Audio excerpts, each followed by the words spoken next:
Ողջույն հարգելի հետևորդներ, այսօր կներկայացնեմ շատ համեղ առողջարար և դիետիկ սալատ պատրաստված ավոկադոյով և հավի փափկամսով։ Սա շատ հավասարակշռված բաղադրությամբ սալատ է, թեթև, հագեցնող, առողջարար և հաճելի։ Սալատը պատրաստելու համար վերցնում ենք հավի փափկամիսը եպում և կտրատում գեղեցիկ ձողիկների ձևով, թողնում ենք սառչի։ Հետո քամում ենք մեկ փոքրիկ լիմոն։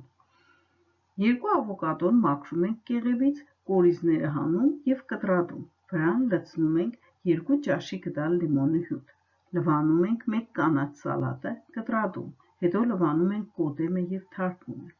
Այս ամենը լցնում ենք սալատի համար նախապատրաստված խորը ամանի մեջ, ավելացնում ենք ձիթապտղի յուղ, մնացած լիմոնի հյութը, խառնում ենք և ավելացնում աղ, պղպեղ և թարքունի տերևիկները։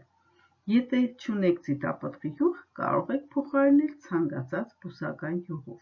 և սալատը պատրաստ է։ Բարի ախորժակ, սիրելիներս։